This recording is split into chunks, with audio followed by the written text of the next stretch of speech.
বন্ধুরা সবাই কেমন আছো? বন্ধুরা আজকে তোমাদের আপন মায়ের সাথে রাতে কাজ করার অসাধারণ একটি সত্য ঘটনা বলবো। গল্পটি শেষ পর্যন্ত শুনলে তোমরা বাধ্য হবে হাতের কাজ করতে। না হলে সবাই আমাকে কাজ করে দিয়ে যাবে, আমি বাধা দেব না। বাবা মারা যাওয়ার পর মা চলে এসেছিল আমার সঙ্গে থাকার জন্য। আমরা একটি ছোট দুখানা ঘরের বাড়ি ভাড়া করে থাকতাম। মার তখন কতই বা বয়স, ৪৫ হবে। আমার দাদা কলকাতায় চাকরি করে, আর বোন সেখানেই পড়াশোনা করে। আমার পড়াশোনায় সুবিধে হবে বাড়িতে কেউ রান্নাবান্না করে দিলে, তাই মা আমার সঙ্গেই থাকা মনস্থ করেছিল। মার তখন ভরা জোয়ার, গায়ের রং ফর্সা, এমনিতে ছোটখাটো, তবে সুন্দর করে সাজলে লিপস্টিক লাগালে লোকজন ঘুরে তাকানোর মতো চেহারা। বিশেষ করে স্নান করে বেরিয়ে আসার সময় যখন চুল ঝাড়ত, তখন দারুণ লাগত। মায়ের দিকে তাকিয়ে আমার চোখ থমকে যেত। চোখ সরিয়ে নিতাম মা কিছু বোঝার আগে। মা এমনিতে পড়তে ভালোবাসে, দিল্লির গরমে তো বটেই। আর শাড়ির মধ্য দিয়ে যখন মায়ের উঁচু হয়ে ওঠা দেখতে পেতাম, তখন আমার ভেতরটা ধক করে উঠত। স্লিভলেস হলেও খুব একটা ডিপ কাট নয়, আর ঢাকা থাকত, শুধু দিকে অনেকটা অংশ খোলা আর নিচে অনেকখানি অংশ দেখা যেত। দিল্লির বাড়িতে শোবার ঘরে মাই শুত, আমি বাইরের ঘরে একটা চৌকিতে শুতাম। মাকে ওইরকম দেখার পর আমার ফুলে উঠত। বাইরের ঘরে প্রাইভেসি ছিল না বলে তখন বাথরুমে চলে যেতাম, বার করে তারপর শান্তি চোখ বুজে মাকে ভাবার চেষ্টা করতাম। বাইরে থেকে দেখে যতটুকু কল্পনা করা যায়, ও দুটো দেখতে কেমন, সেগুলোর রং কেমন, এই সব। তারপর ভাবতাম নিচের দিকটা কেমন, ওখানে ঘন ঘাস পাতার মধ্যে মায়ের কথা ভাবতে ভাবতেই আমার বের হয়ে যেত। কিন্তু বাইরে আসার পর আবার যখন মাকে দেখতাম, তখন আবার ফুলে উঠত আমার। সব সময় দাঁড়িয়ে থাকত আমার চোখের সামনে ঘুরত মায়ের ছবি। আমি সুমনা, দীপুর মা। দীপুর পড়াশোনার সুবিধে হবে বলে আমি ওর সঙ্গে দিল্লিতে থাকি। শুধু সেই জন্য নয়, দীপুকে আমার অন্য একটি কারণে পছন্দ। সে ওর দাদার মতো মোটা থলথলে নয়, বেশ ফিট চেহারা, ব্যায়াম করে, এক্সারসাইজ করে, কোকটা লোম। ২১ বছরের দীপুকে দেখে আমার মনে হতো একজন সত্যিকারের পুরুষ মানুষ দেখছি। আরেকটা কারণ হলো ও অনেক বেশি হাসি খুশি, আমার সঙ্গে ফ্রি। তাই ওর কাছে থাকতে আমার ভালো লাগে, ওর দিকে তাকিয়ে। বিশেষ করে দীপু যখন বাথরুম থেকে চান করে তোয়ালে পরে বেরিয়ে আসত, তখন যে আমার কিছু হতো না সেটা বলবো না। আমার কোনোদিন আর কোনো মর্দের সঙ্গে সুযোগ হবে না, এটা ধরেই নিয়েছিলাম। কিন্তু মাঝে মাঝে ইচ্ছে করত দীপু আমার হাত দিক। এক এক সময় স্বপ্ন দেখেছি দীপু আমাকে ওর হাত দিয়ে আমার দুটো শেষ করে দিচ্ছে। কিন্তু পরক্ষণেই ভেবেছি সেটা কখনো সম্ভব নয়।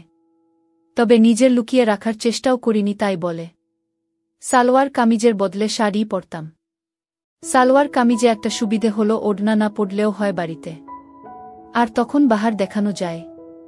কিন্তু আমার ইচ্ছে হলো দীপুকে আমার দেখানোর, আর তার জন্য শাড়িই ভালো।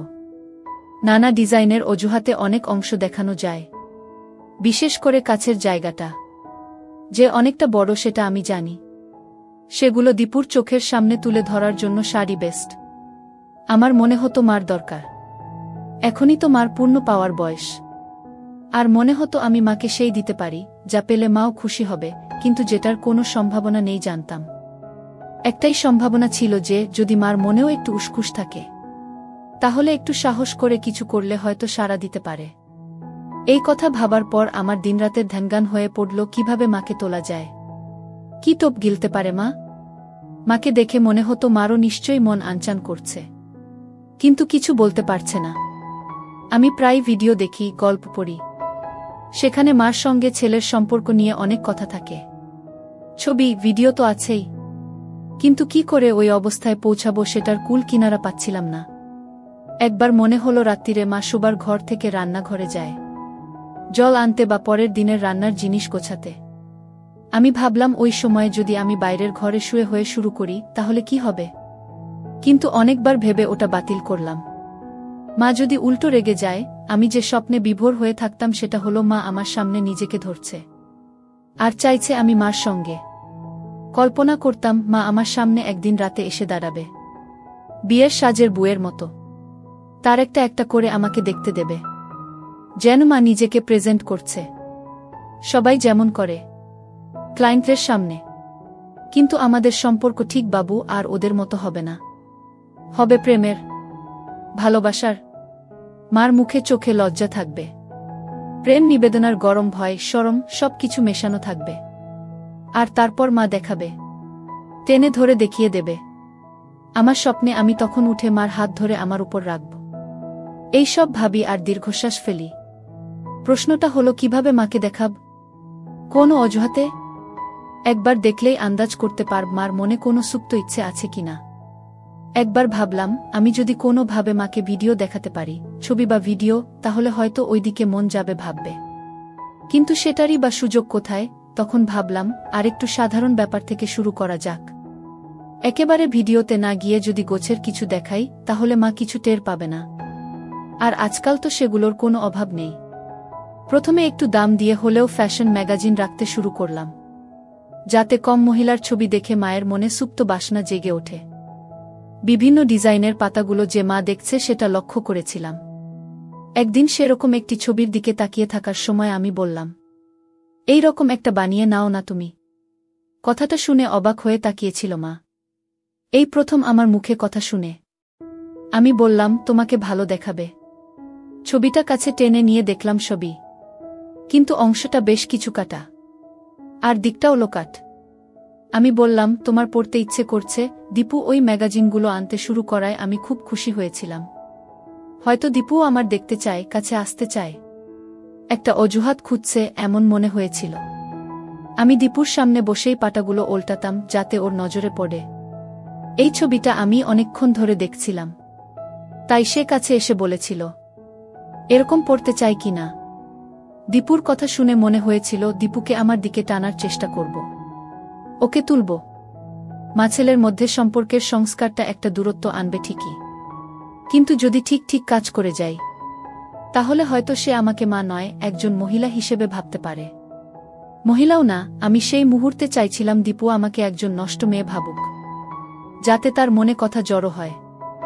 এই সব ভেবে আমার শক্ত হয়ে যেত, আর ভাবতাম কখন সেখানে দীপুর আঙুলের পাব। মা আমতা আমতা করে বলল, জাহি কি বলছিস, লোকে কি বলবে? আমি বললাম, কেন, লোকে বলার কি আছে? তোমার কি এমন বয়স? দেখো, এরকম ভালো লাগবে। কথাটা শুনে মা লজ্জা পেল, মুখ লাল হয়ে গিয়েছিল এক মুহূর্তের জন্য, ধ্যাত বলে ছেড়ে দিয়েছিল। কিন্তু আমি ছাড়িনি। আমি বললাম, তোমাকে বানিয়ে দেব, ওটা হবে আমার গিফট। তারপর বললাম, চলো ওরকম একটা শাড়ি কিনে আনি। মা বলল, ও বাবা, আমি ট্রান্সপারেন্ট শাড়ি পরে বেরোতে পারবো না। আমি বললাম, ঠিক আছে, বাইরে পড়তে হবে না, কিন্তু তুমি একেবারে সাজবে না, সেটা হয় না। তুমি একটু সাজুগুজু করলে তোমার মন ভালো থাকবে। এতে লাভ হয়েছিল। একদিন মা কাজ করতে করতে হঠাৎ বলল, আচ্ছা দীপু, আমি খুব মোটা হয়ে গেছি না? মা উপর থেকে সরিয়ে আমাকে দেখানোর চেষ্টা করছিল, গলা একটু আটষ্টতা। বুঝলাম মা অনেক ভেবে এই প্রশ্নটা করেছে, হয়তো আমাকে তার দেখাতে চায় এই কথা বলে।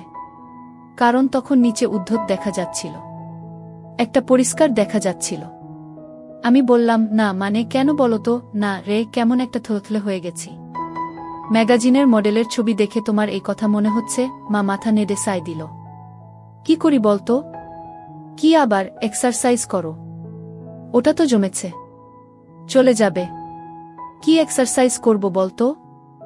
আমি ওই জিম টিমে যেতে পারবো না। ঘরে বসে কিছু করলে কমবে, ঘরে বসেই তো আমি এক্সারসাইজ করতে পারো তো। এই বলে ভাবলাম একটা সুযোগ নেই। বললাম, কিন্তু তার জন্য অন্য জামা পরতে হবে, পরে তো আর ওসব করতে পারবে না। কি জামা?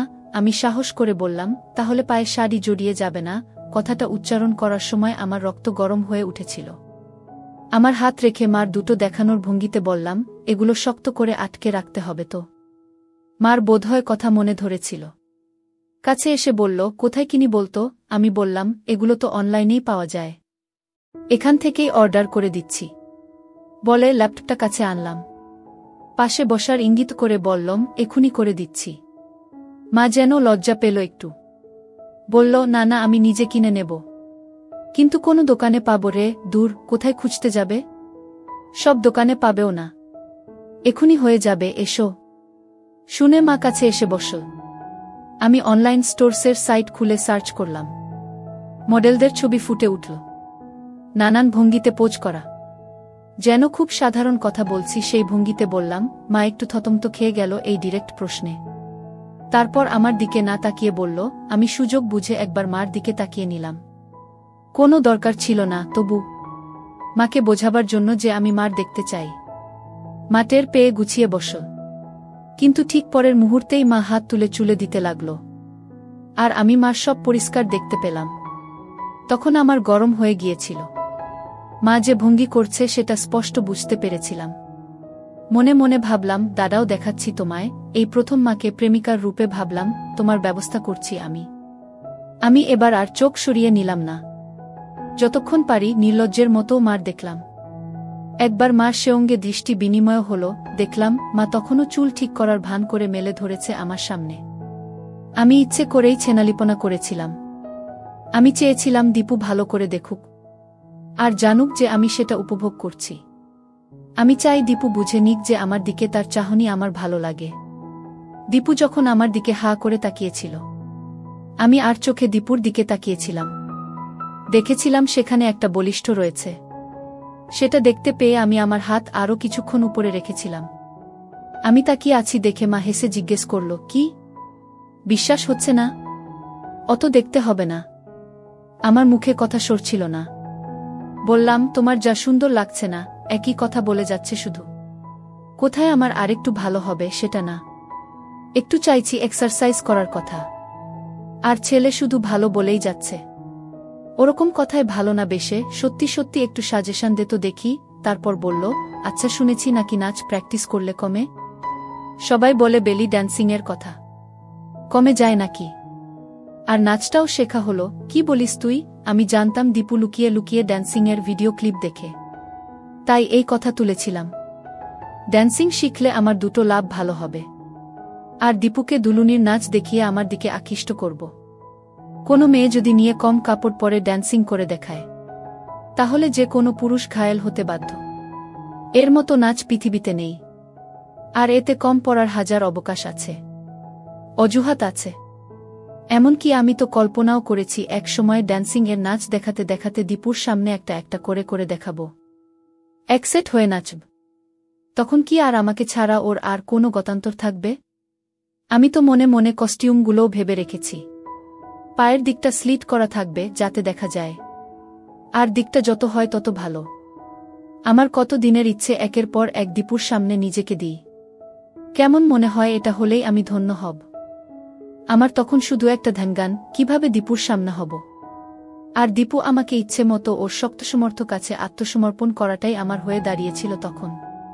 কিন্তু তার আগে ওকে একটু তাতিয়ে তুলতে চাই, যাতে আমি যখন ওর সামনে নিজেকে ধরব সে যেন ঠিকমতো রেসপন্ড করে। এ দেখি মেঘনা চাইতে জল। আমি কোথায় মাকে ড্যান্সারের রূপে ভেবে মারি, আর এদিকে মা নিজেই প্রস্তাব দিচ্ছে ড্যান্সিং করবে। না, মার তাড়না এবার টের পাচ্ছি।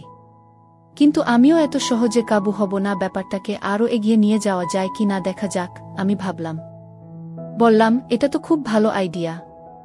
আমিও শুনেছি, কিন্তু কোথায় শিখবে? এই কাছেই একজন শেখায়।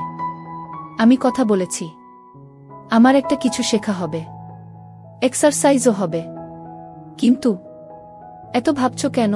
আরে তোর দাদাবোন তো শুনেই রেগে যাবে, মা ড্যান্সিং করছে, আর চারপাশের লোকজন আছে না। একটু ওই নাচ কি না? শোনো, তুমি তো আর কোথাও পারফরম্যান্স দিতে যাচ্ছ না, কাউকেই জানানোর দরকার নেই। সেটাও ঠিক, শুধু ক্লাসের লোকজন দেখবে, আর কেউ না, আমিও না। মা তখন এগিয়ে এসে আমার বলল, ও আমার সুইট বেবি, অফকোর্স তুই চাইলে দেখাব। আমি ততক্ষণে ল্যাপটপ খুলে ইন্টারনেটে কিছু ড্যান্সিংয়ের ছবি সার্চ করলাম। মা কাছে এসে বলল, এই দেখ, কোনো নেই। মা দেখাচ্ছিল আর আমি দেখছিলাম। মার দিকে তাকিয়ে বললাম, তোমাকে কিন্তু হেভি লাগবে। আমার মা চোখ মেরে বলল। আমি অপ্রস্তুত হয়ে কিছু বলতে যাচ্ছিলাম। মা হালকা হেসে বলল, আমি জানি তুই কি ভাবছিস। আমি বললাম, আচ্ছা, তোমাকে একটা জিনিস বলবো। মা রাগ করবে না তো? মা অবাক হয়ে বলল, না। কি রাগ করবে না বলো? আরে বাবা, করব না, বলতো দেখি। তুমি এখন থেকে প্লিজ ইউজ করো না তোমার হাতের নিচে, শয়তান ছেলে বললেই হলো। কেন? মায়ের মুখে কথাটা শুনে আমার আরও শক্ত হয়ে উঠেছিল। বললাম, তুমি কাটবে না, আমি হেয়ার রিমুভার এনে দেব। দেখো, ড্যান্সিং করবে, আর ওরকম খড়খড়ে না। না। এবার মা হালকা হাসল। বলল, একজনের দেখছি আমার নিয়ে রিসার্চ করা হয়ে গেছে। এত নজর ছেলের? কোনো ফাঁকে দেখিস রে এত? আমি বললাম, আবার কিসের? মা তখন আলতো করে কপট রাগ দেখিয়ে গালে চড় মারল। আমি তোর মা না? মার দিকে কুনজর দিতে হয়, কোথায় কুনজর দিলাম? আমি মজা করার চেষ্টা করলাম, শুধু নজর দিয়েছি, ব্যাস। তারপর বললাম, রাগ করলে? আমি জানতাম মা ইচ্ছে করেই করছে, তবু ভান করলাম কিছু জানি না। না রে বাবা, আমাকে দেখার লোক বলতে তো একমাত্র তুই আছিস। কিন্তু আমি ওসব ইউজ করব না যদি না তুই কিনে দিস। আমি এখুনি নিয়ে আসব বললাম। আমি চাই না তুমি কখনো, তোমার ওখানের স্কিন খারাপ হয়ে যাবে, শক্ত খড়খড়ে হয়ে যাবে। তারপর গলা আরও নরম করে বললাম, প্লিজ দেখো, তোমার নিজেরই ভালো লাগবে। সন্ধেবেলা জিজ্ঞেস করেছিল, মা আলতো করে জানালো, হ্যাঁ। আমি ভঙ্গিতে বললাম, আর কখনো ওসব ইউজ করবে না। তোমার নিজের ভালো লাগছে না? তারপর বললাম, একটু জ্বালা করছে, তাই না? মা যখন বলল, হ্যাঁ করছে, তখন মার কাছে গিয়ে হাতে একটু হাত দিয়ে বললাম, ওই একটু সহ্য করো, ব্যাস। আমার তখন খুব ইচ্ছে করছিল তুলে দীপুর সামনে দাঁড়াই, ও দেখুক, কাছে আসুক, কিন্তু লজ্জা পেয়ে পারিনি। কারণ জানতাম আরও সুযোগ আসবে। এও জানতাম যে দীপু এখন আমাকে শিকার করার ধান্দায় আছে, আর আমি শিকারীর কাছে এত সহজে ধরা দেব না ঠিক করেছিলাম। যত উঠতে পারি তত শিকারের খেলা জমবে। আমি চাইছিলাম ওর আরেকটু কষ্ট পাক, যাতে আমাকে ছাড়া আর কিছু ভাবতে না পারে। এরপর একদিন মা ড্রেসিং টেবিলের সামনে বসে চুল আঁচড়াচ্ছিল। আমি পেছন থেকে মার কাঁধে হাত রেখে বললাম, চলো তোমার চুলের স্টাইল বদলাই, একটু অন্যরকম করে কাটিয়ে এসো, আর একটু ডাইও করিয়ে নাও, কয়েকটা জায়গা শুধু, ভালো লাগবে। আর এই নাও তোমার জন্য একটা লিপস্টিক এনেছি, বলে মায়ের ফেভারিট রঙের একটা লিপস্টিক হাতে তুলে দিলাম। দেখলাম মা খুশি হয়েছে। সেদিনই গিয়ে চুল কাটিয়ে স্ট্রেট করিয়েছে। ঘরে ঢুকতেই আমি বললাম, দেখেছ কি সুন্দর লাগছে? বলেছিলাম না? শুনে মা লজ্জা পেল। বলল, সত্যি? আমি কাছে গিয়ে বললাম, আমি এমনি এমনি বলছি নাকি? কতজন তোমার দিকে তাকিয়েছিল রাস্তায় বলো তো? মা আমার কথা শুনে আরও লজ্জা পেয়ে ভেতরে চলে গিয়েছিল। কয়েক মাস পরের কথা। মা রেগুলার ড্যান্সিং ক্লাসে যায়।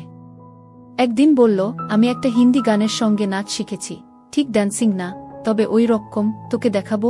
অফকোর্স। আমি তো এক পায়ে খাড়া। বললাম, কস্টিউম কোথায় পেলে? না রে, ওগুলো পরে কিন, খুব দাম। এই নাচটা করব। দাঁড়া, হিল জুতো পরে আসি। মা, তুমি হিল জুতো পরছো আজকাল? বাহ! হিল জুতা পরে নাচতে গিয়ে মা পড়ে যেতে গেল। আমি তাড়াতাড়ি মাকে গিয়ে ধরল। মা অঙ্গতা বসত, আমার হাত লেগে গেল, সাথে সাথে আমার শক্ত হয়ে গেল। কিন্তু কি? মা কিছু বলছে না কেন? তার মানে কি মাও রাজি? আমি প্ল্যান করে ফেললাম, আজকেই ঠাকুর ডুবানোর উত্তম সময়।